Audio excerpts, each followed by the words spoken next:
We like this interactive democracy. Thank you for calling. It's nice to dialogue with you. This is why we're here, to hear what your concerns are. Well, I've got two questions. Is it okay? Okay, first one, I like the idea of a wave park and water slides, and I've been out to one in Richmond. It's pretty darn fun. It's a big, awesome, huge wave park thing, and water slides. And there isn't one in Vancouver. Where would you put it? I know, but we were thinking at Hastings and Cassiar, there's a huge area of land with lots of parking potential, and it could be a connection to the, cruise ships. Well, that park is, Hastings Park area, I think you're referring to, aren't you? Yeah, Hastings Park, and that's being, turning into a passive park, and it's being greened, so it's going to be a passive open park, and all the commercial facilities, most of them are going to come down. The Agrodome and the Coliseum remain in the racetrack, but all the other buildings are coming down. It's going to be an open passive park. That would have to be done in cooperation with the residents around there and with the Board of Parks and Recreation, who look after that park. But the residents in that area are saying, we don't want all the commercial activity there. So I think you would find that if Parks Board said they would do that, that the residents around there would be just horrified and would block it.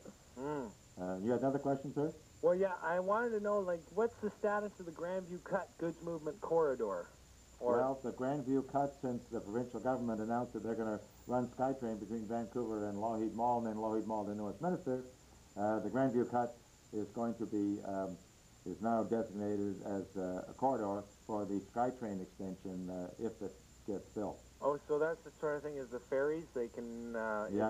you see, the Burlington Northern own the railway bed at the bottom of the cut, and up a certain distance, the city bought the sides, and so the sides of the cut are owned by the city, and the railroad bed at the bottom is owned by Grandview, by the Burlington Northern Railroad. But so we're going to run SkyTrain through there, is the plan at the moment. But it was always supposed to be a roadway combined with SkyTrain. That's right, and at the moment, I don't think the roadway for goods movement is going to happen for some time. There's great resistance in the neighborhood, and the port is serviced primarily by Knight Street Bridge.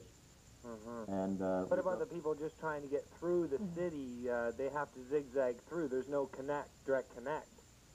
That's right. Well, that's why we got the Cassiar Connector. You get out to get on the Cassiar Connector, you get on the 401, and you're going east or west, whatever direction you want to go, to Horseshoe Bay and the Vancouver Island, or head east for Ontario. Well, perhaps there's a way that all the uses can be combined, SkyTrain, car, truck, and a bike path over top of the whole thing.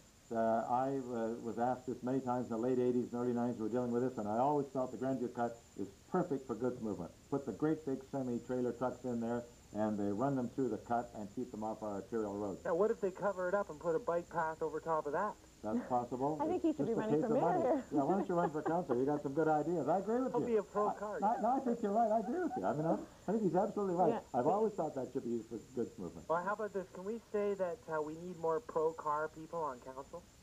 Pro-car people? Well, it seems like council is just the anti-car. They hate the car, and, Well, I think the council's probably split pretty evenly on that. We've got two councilors I know that don't even own cars, and I know of three that use nothing but cars, so we're pretty split on that. But I think everybody should have the freedom to move, and that the car actually provides an economic stimulus that has not been measured, and cannot be measured, actually. And we're talking moving lettuce to the restaurants, or documents to the law office, whatever. But there's a big foot of people move a foot to start to charge cars to come into the city, and we've always blocked that, because the downtown merchants and the businesses would just object to it. We're not ready for that. Singapore does it. One more question. Are we going to open up Granville to the cars? What's the status of Granville corridor, like downtown? I'm in favor of that. I voted for that in 1989 when the council voted 7-4 to close Granville Street. I wanted it open between Nelson and Georgia Street, and there was a narrow vote to close it. Now there's a bunch of downtown business people want to open it up again, and I'm in favor of opening it up. So stay tuned. I hope you'll support me. Thanks for your questions. We got to be on council. Agreeing on half a dozen subjects.